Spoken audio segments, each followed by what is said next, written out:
What's going on, everyone? Welcome back to version 1.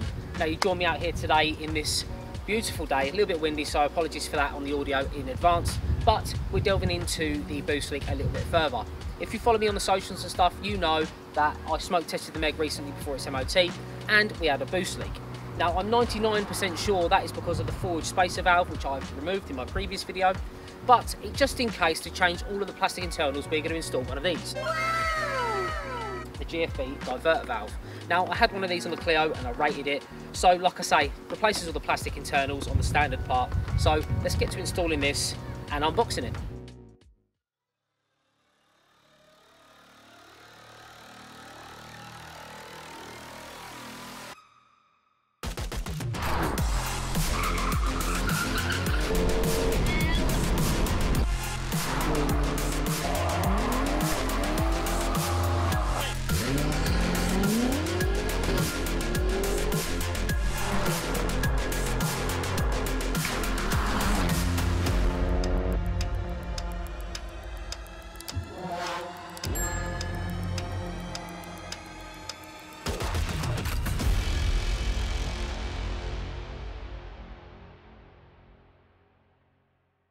So before we get into the video, as per usual, make sure you like, share and subscribe. Hit the bell notification to find your way back for any future content. And we'll call this part 2 of the boost leak. I haven't heard anything back from Forge at this moment in time, so I've just took the spacer plate off. The car is definitely faster without it, so just one to keep in mind. What I can give you guys is I spoke to Paul at RS Tuning, and obviously if you guys know, you know. He's pretty clued up on these cars. And I sent him the video and he was like, that shouldn't do that. So that just confirms it for me that something in the design of that Forge smart spacer isn't quite right. But like I said, I'm willing to work with Forge to sort that out. But until then, we're going to be running the GFB diverter valve. And like I said, we're going to whack it on the car, go and do some little pulls and stuff and see if there's any difference. I'm not expecting gains in numbers, but obviously the fact that this will hold boost better all the way through the rev range, hopefully it feels a little bit noticeable, and I can try and explain to you guys how it feels when we get out on the road. So before we get to installing the GFB and everything like that, I thought I'd do a little unboxing for you guys to show what comes in the box and what components are involved. So I have mentioned previously that I ran one of these on the Clio and I loved it, it was quality. So this is literally the exact same piece. This is the one that fits the Clio. There's the part for if any of you guys want it, T9362. The instructions are in here as well, and a sticker. But yeah, the instructions are in here to give you a rough idea of what needs to be done and in what order, which is very helpful, just because obviously you do need to start pulling stuff and it gets a little bit daunting. So the stuff that comes with the kit, obviously the space plate there where the piston will sit in there, like so. Obviously it goes down, but I'm not going to put it in yet because it will need like a little bit of oil on there just to keep it moving back and forth. A high tension spring, the little piston thing, I think that goes behind if I remember rightly, 2 spacer screws, 3 screws that will be, I imagine, those guys that will go, oh look, there goes the piston, 3 guys like that, and then the spring here, which I think goes on the other side of this or something. We'll figure that out in a minute. We'll have a little look at the instructions and refresh my brain. So we're going to install this onto the other bit, which I've already got off the car because you've seen that come off a million times now. So this is the standard bit off the car. I'll show you guys putting it back on and like everything getting buttoned up, and then we'll go for a little drive and see what it's about. But been meaning to do this for a little while, and after the boost leak and stuff, I thought now's the time to go for it. If you're wondering why you'd even upgrade to the GFB from this after having the boost leak and all of these parts are plastic, being with the upped boost, I don't want to chance any of this going wrong now, especially seeing as the car's running so much nicer without the spacer. That is basically the reason you do this, because what this does is instead of passing all the boost through, this small pinhole up the top allows some through, so it maintains most of the boost pressure inside the unit. So when you get back on the throttle, it feels more alert.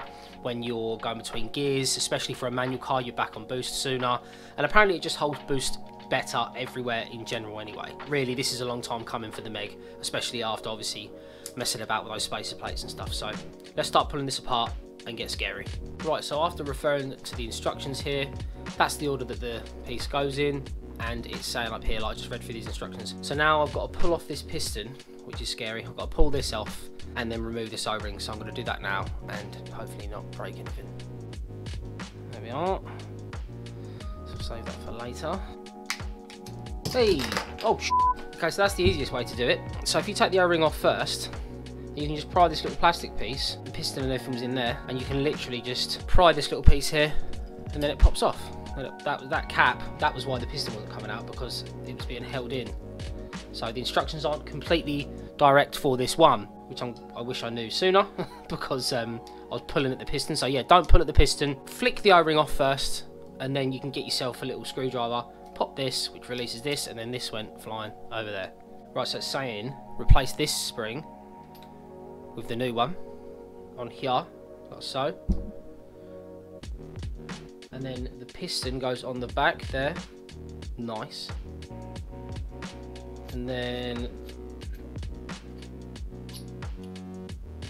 the O-ring goes back on before you obviously put the next piece on. Just make sure that's nice and seated in there, because you don't want to be messing around with that. Then you lay this guy on here. Now this is where I thought it was wrong. So this inlay here is going to go inside the inside of the O-ring. So it's going to squish it pretty tight. So you need to make sure that it's on there properly, because otherwise you are going to get the same issue I had previously where you get blow by. So I believe that's the way. Now what you do is you lay it on like that, make sure everything lines up perfectly on there, and then you will have to give it a bit of a squeeze, because otherwise it won't go down. That's it. So that's that squeezed. The rubber is on. The next part is the O-ring, which is already installed. That just worried me. Then the big boy spring. Oh, you and then the piston sits on top of that. I'll take the piston out when I get back outside. So obviously that is how the piston moves inside there, and you can obviously hear there's a little bit, it's super tight in there. So like I say, I will put some oil on there before it goes into the car. That's it, these 3 bolts, and we're done. Just before we run out to the car, I thought I'd show you guys this little graph here that GFB had put up. So this is the throttle input and their response compared to standard boost response, which obviously loads of mid-range there. Don't know how accurate that is, but I thought I'd show you guys, because obviously, because I've ran this before, I know how good they are, and I personally did feel a difference on the Clio, but some people didn't feel or won't feel a difference as well, because they're not sensitive to change. But obviously when you drive a car every day, you'll probably feel the difference when you change little things. Like I say, I changed the lower engine mount and stuff, and I felt that straight away. So, and I think the best way to test it is obviously with a test drive. Just to give you guys a rough idea of the pressure that's held in this, I was just messing around with this a minute ago, and I just closed this piston. If you listen closely, I'll put my thumb over the hole. It's holding pressure in there. So it's obviously pretty tight in there, so I can see why obviously this holds boost better than the standard unit, because like I say, there's nothing, it's just all neutral in there. Then you cover the hole and let go. This is the piece altogether, as you saw. Just whacked a bit of engine oil in there just to keep things nice and moving. So I'm going to bolt this back up and then get to it.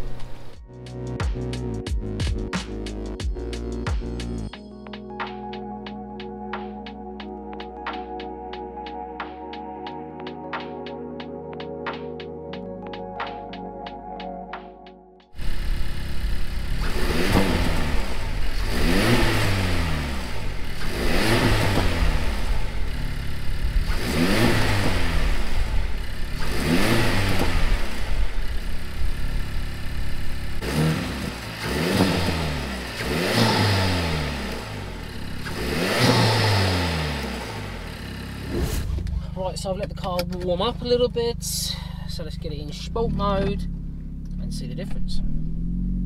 Now, like I say, I'm not expecting any massive increase, but I did notice the difference in my Clio when I ran this on there, and this is the exact same unit, it's the same part number and everything like that, so can't have the windows open too much because of the wind, so hopefully I'll just have to try and describe to you what it sounds like. But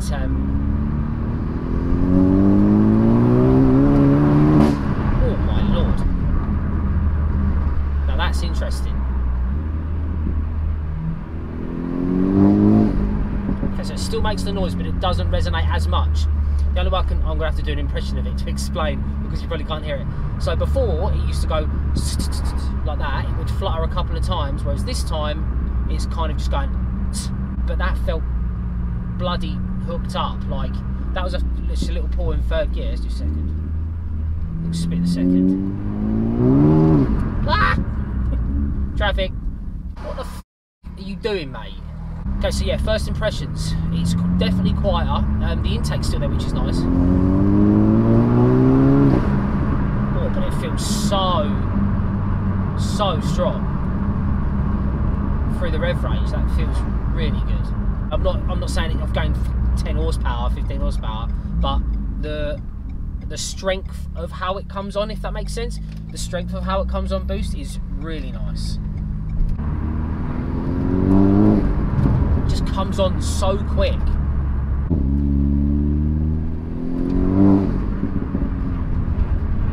So yeah, it's still got the intake there, which is nice, and it still does resonate when it dumps to atmosphere, but it's very, like I say, it's a very quick pss. There's no like decay.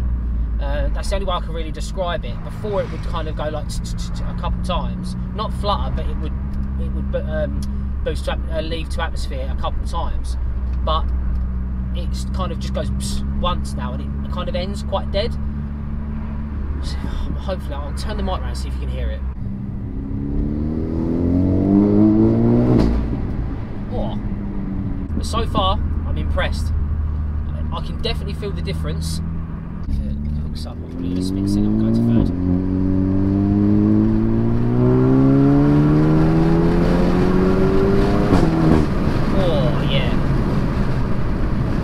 Up top. Hopefully that's not too windy for you guys, but that felt really nice up top.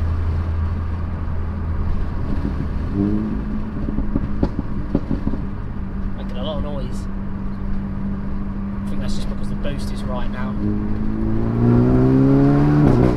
Oh yeah, that pulls super nice down low. I think it's more noticeable down low than up top. Hard to tell right now because obviously I've only been driving for 10 minutes. Obviously, like I said, this is basically part 2 of the whole boost leak fix, and I will keep you guys updated on the forward stuff with the spacer stuff, because I know some of you guys are running that, and some of you are running it because of me. So I will keep you guys updated if they're going to sort of work with me to get a version 2 of that part done. But in the meantime, this is where I'm staying. I think this is going to be the way to go, and obviously because unfortunately the car was mapped with the spacer plate on, I think I might need a map tweak. I will head up that way at some point anyway and get that sorted, but until then, we're staying like this. So guys, I'm going to end the video there. I hope you enjoyed the content as per usual. Obviously, the boost leak is sorted at this point, but because we had the car mapped on the spacer valve, there's going to be some adjustments that I feel that need to be made coming up to this point, just to double check that everything is sweet as it should be. So as per usual, make sure you like this video if you enjoy the content, hit the subscribe button if you are new, and I'll catch you in the next one. Peace.